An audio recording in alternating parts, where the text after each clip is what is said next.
साथियों नमस्कार, स्वागत है आपका हमारे YouTube channel study circle with BP में। हम आज पढ़ने वाले हैं राही कहानी का पार्ट 2। पहले पार्ट में हमने राही कहानी का पूरा पाठ पढ़ा। राही कहानी का पूरा हमने कंटेंट पढ़ा, जो भी राही कहानी है। आज हम राही कहानी की लेखिका सुभद्रा कुमारी चौहान और राही कहानी से जुड़े महत्वपूर्ण प्रश्न दोनों के बारे में पढ़ेंगे। सबसे पहले हम पढ़ेंगे सुभद्रा कुमारी चौहान का जीवन परिचय, और उसके बाद राही कहानी की समीक्षा, और अंत में हम कुछ प्रश्न लगाएंगे जिससे ये कहानी हमारे लिए कंप्लीट हो जाएगी। और इससे संबंधित जितने भी प्रश्न हमसे net, JRF, MP set, assistant professor कहीं भी पूछे जाते हैं, हर जगह के लिए कंप्लीट हो जाएंगे। तो शुरू करते हैं आज का वीडियो। सबसे पहले पढ़ते हैं सुभद्रा कुमारी चौहान जी का जीवन परिचय। साथियों, सुभद्रा कुमारी चौहान की राही कहानी की समीक्षा को हम पढ़ने जा रहे हैं। सुभद्रा कुमारी चौहान का सबसे पहले जीवन परिचय। 16 अगस्त 1904 को इनका जन्म हुआ और 15 फरवरी 1948 को इनका निधन हुआ। सुभद्रा कुमारी चौहान का जन्म नाग पंचमी के दिन 16 अगस्त 1904 को इलाहाबाद के निकट निहालपुर गांव में एक संपन्न परिवार में हुआ था। सबसे पहले हमको यही याद रखना है, इनका जन्म 16/8/1904 इलाहाबाद वर्तमान प्रयागराज में हुआ था। इसके बाद 1913 में जब यह 9 वर्ष की थी, तब इनकी पहली कविता प्रयाग से निकलने वाली मर्यादा पत्रिका में प्रकाशित हुई। सबसे महत्वपूर्ण क्वेश्चन हमसे पूछा जाएगा कि इनकी पहली कविता कौन सी पत्रिका में निकली, तो मर्यादा पत्रिका में निकली। और कब निकली, तो सन 1913 में निकली। इसके बाद यह कविता सुभद्रा कुंवरी के नाम से छपी। कहते हैं कि सुभद्रा जी ने यह कविता नीम के पेड़ पर लिखी थी। सुभद्रा चंचल और कुशाग्र बुद्धि की थी। सुभद्रा कुमारी और महादेवी वर्मा दोनों बचपन में सहेलियां थीं। तो छायावाद की जो कवित्री महादेवी वर्मा है और सुभद्रा कुमारी चौहान दोनों ही सहेली थीं, और एक ही हॉस्टल में रह के इन्होंने पढ़ाई भी की थी। 9वीं कक्षा के बाद सुभद्रा कुमारी चौहान की पढ़ाई छूट गई। शिक्षा समाप्त करने के बाद 1919 में नवलपुर के प्रसिद्ध ठाकुर लक्ष्मण सिंह के साथ उनका विवाह हो गया। कब विवाह हुआ इनका? 1919 में। किसके साथ हुआ? ठाकुर लक्ष्मण सिंह के साथ। सुभद्रा कुमारी बचपन से ही बहादुर और विद्रोही प्रवृत्ति की थी। गृहस्थी और नन्हे नन्हे बच्चों का जीवन संवारते हुए उन्होंने समाज और राजनीति की सेवा की। सन 1920-21 तक सुभद्रा कुमारी और लक्ष्मण सिंह अखिल भारतीय कांग्रेस कमेटी का सदस्य रहे। 1922 में जब झंडा सत्याग्रह देश का पहला सत्याग्रह था, जिसमें सुभद्रा जी पहली महिला सत्याग्रही थी। इसको भी हमको याद रखना है कि जबलपुर में 1922 में जो झंडा सत्याग्रह हुआ था, उसमें पहली सत्याग्रही जो थी वह सुभद्रा कुमारी चौहान थी, क्योंकि इनकी शादी जबलपुर में हुई थी। इनका जन्म इलाहाबाद वर्तमान प्रयागराज में हुआ था। रोज रोज सभाएं हुआ करती थी, जिसमें सुभद्रा भी बोलती थी। टाइम्स ऑफ इंडिया के संवाददाता ने अपनी एक रिपोर्ट में उनका उल्लेख लोकल सरोजनी के नाम से किया था।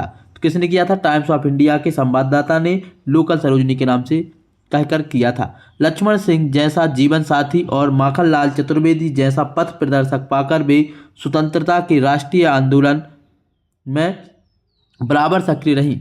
कई बार जेल भी गईं। जलियांवाला बाग नृशंस हत्याकांड से उनके मन पर गहरा आघात लगा। उन्होंने 3 अग्नेय कविताएं लिखी। सुभद्रा कुमारी चौहान की जीवनी उनकी पुत्री सुधा चौहान ने लिखी। हमको याद रखना है, सुभद्रा कुमारी चौहान की पुत्री का नाम क्या था?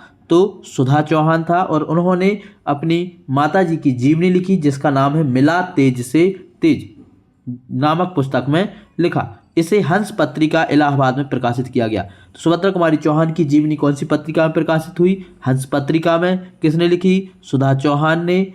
और किस नाम से लिखी? तो मिला तेज से तेज। ये हमने सुभद्रा जी का परिचय पढ़ा। अब आगे हम सुभद्रा कुमारी चौहान जी के कुछ रचनाओं के बारे में जानेंगे। साथियों, सुभद्रा कुमारी चौहान की जो रचनाएं हैं कुछ इस तरह हैं। सबसे पहले सुभद्रा कुमारी चौहान ने 88 कविताएं और 46 कहानियों की रचना की। इनके कहानी संग्रह हैं बिखरे मोती, उन्मादनी, सीधे साधे चित्र। बिखरे मोती 1932 में आया, उन्मादनी 1934 में आया और सीधे साधे चित्र 1947 में आया। बिखरे मोती के जस्ट 2 साल बाद आया था उन्मादनी। इसके बाद इनके 2 कविता संग्रह हैं। एक है मुकुल जो 1930 में आया, दूसरा है चित्रधारा, वह भी 1930 में आया। दोनों ही 1930 में आए, तो इसको हम याद रख सकते हैं। जीवनी है इनकी मिला तेज से तेज, जो इनकी पुत्री सुधा चौहान ने लिखी और हंस पत्रिका में प्रयाग से प्रकाशित हुई। यहाँ तक हमने सुभद्रा जी का परिचय पढ़ा। अब आगे हम देखेंगे राही कहानी की समीक्षा। और राही कहानी जो आप लोगों ने पिछले पार्ट में सुन ली होगी, यदि नहीं सुनी है तो इस वीडियो को यहीं रुका करके पहले आप पहला पार्ट देखें, तभी आपको आगे समीक्षा समझ में आएगी। आगे हम राही कहानी की समीक्षा के बारे में बात करते हैं। सबसे पहले जो राही कहानी है, इसमें सुभद्रा जी ने गरीबों की पीड़ा का वर्णन किया है। इस कहानी में इन्होंने भूख के लिए चोरी करने की मजबूरी पर प्रकाश डाला है, क्योंकि इस कहानी में जो राही इस कहानी की एक पात्र है और वह चोरी करती हैं, और चोरी इसलिए करती हैं कि उनके बच्चे भूखे हैं। इस मजबूरी में उनको चोरी करना पड़ती है। इसके अलावा इस कहानी में उन्होंने सत्याग्रहियों में शामिल सत्या के लोलुप व्यक्तियों पर भी व्यंग किया है, और उन्होंने कहा है कि लोग जेल जाते हैं तो देशभक्ति के लिए नहीं, बल्कि सत्ता भक्ति के लिए। इसके बाद उन्होंने इस कहानी में गरीबों के कष्ट निवारण को ही सच्ची देशभक्ति बताया है। सुभद्रा जी के लिए मानवता ही सबसे बड़ा धर्म है। तो इस तरीके से जो है हमने इस कहानी के बारे में इसकी समीक्षा पढ़ी। यही इस कहानी की मूल समीक्षा है, ज़्यादा लंबी कहानी नहीं है, आप पिछले वीडियो में इसको सुन सकते हैं। इसके बाद इसमें बात करें तो इसमें मात्र दो ही मुख्य पात्र हैं इस कहानी में, एक राही और एक अनीता। राही और अनीता की जो मुलाकात होती है वह जेल में होती है, इसको भी हमें याद रखना है। सबसे पहले एक गरीब औरत जिसे चोरी के जुर्म में कैद किया गया है वह राही है, और अनीता एक अमीर घर की महिला है जो स्वतंत्रता संग्राम में क्रांतिकारी गतिविधियों के कारण जेल गई हुई हैं। साथियों, तो अब हमने भी राही कहानी की समीक्षा पढ़ी, सुभद्रा जी का जीवन परिचय पढ़ा। अब हम कुछ महत्वपूर्ण प्रश्न यहाँ पे लगाएंगे। सबसे पहला हमारा प्रश्न है कि सुभद्रा कुमारी चौहान का जन्म कब और कहाँ हुआ था। तो हमको बताना है सुभद्रा कुमारी चौहान का जन्म जो हुआ था वह हुआ था 16 अगस्त 1904 में। इस प्रश्न का उत्तर हो जाएगा 16 अगस्त 1904।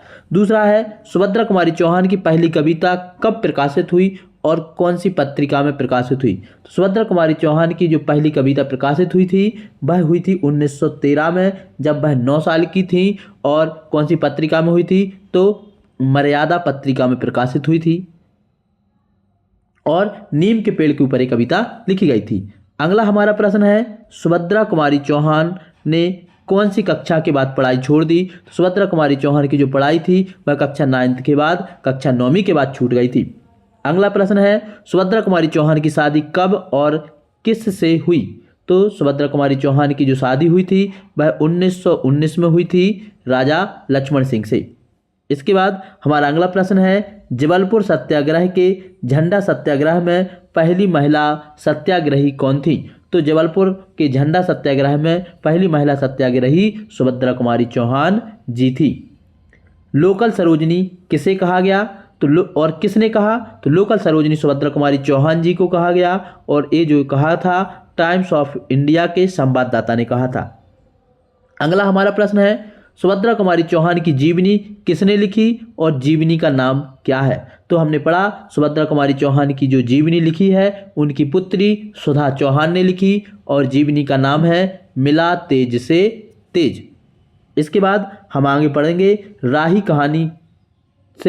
राही कहानी कौन से कहानी संग्रह में प्रकाशित हुई। साथियों, ये टाइपिंग मिस्टेक है, कहानी के बाद संग्रह नहीं लिखा है, हमको इसको याद रख लेना है। तो राही कहानी जो है कौन सी कहानी संग्रह में प्रकाशित थी, तो इनका जो अंतिम कहानी संग्रह था 1947 में सीधे साधे चित्र, उसी में इनका जो है राही कहानी आई थी, और सीधे साधे चित्र जो आया था वह 1947 में आया था। अगला है राही कहानी के मुख्य पात्र कौन थे। तो राही कहानी में दो ही मुख्य पात्र हैं, एक राही नाम की महिला है जो मंगरौरी जाति की है, और दूसरा अनीता नाम की महिला है जो अमीर परिवार से है और जो है स्वतंत्रता आंदोलन में जेल गई हुई हैं। तो राही और अनीता दोनों ही इसके मुख्य पात्र हैं। इसके बाद राही कौन सी जाति की थी, तो राही मंगरौरी जाति की थी। राही ने कितने सेर अनाज चुराया था, तो राही ने 5 से 6 सेर अनाज चुराया था। सेर का मतलब होता है किलोग्राम। अनाज चुराने के जुर्म में राही को कितने साल की सज़ा हुई? तो अनाज चुराने के जुर्म में राही को 1 साल की सज़ा हुई थी। राही के पति की मृत्यु कहाँ हुई थी? तो राही के पति की मृत्यु जेल में हुई थी और उसको किसी झूठे मुकदमे में फंसा करके जो है जेल में भेजकर उसकी मृत्यु हुई थी। और झूठे मुकदमे में फंसाने का कारण था किसी पुलिस वाले से उसके पति का कभी झगड़ा हो गया था। अगला हमारा प्रश्न है, अनीता को जेल से रिहा क्यों किया गया? तो अनीता को जेल से रिहा इसलिए किया गया क्योंकि उनके पिताजी की तबीयत खराब थी। अगला प्रश्न है और अंतिम प्रश्न है हमारा, राही ने चोरी क्यों की? तो राही ने चोरी इसलिए की थी क्योंकि एक भूखा बच्चा उसके सामने रो रहा था और उस भूखे बच्चे को देख करके उसे अपने बच्चों की याद आ गई और उसने चोरी की। और चोरी इसलिए की क्योंकि उसके पास भीख मांगने और चोरी करने के अलावा कोई दूसरा ऑप्शन नहीं था, क्योंकि मंगरोरी जाति को अछूत जाति माना जाता था और उन्हें किसी भी तरीके का काम नहीं दिया जाता था, इसलिए वह चाह कर भी मेहनत से पैसा नहीं कमा सकते थे। इस सारी चीज़ों के बारे में कहानी में बताया गया है, तो आप पूरी कहानी देख करके और अच्छे से इसको समझ सकते हैं। आज के इस वीडियो में इतना ही। अंत तक वीडियो देखने के लिए आप सभी का बहुत बहुत धन्यवाद। जय हिंद।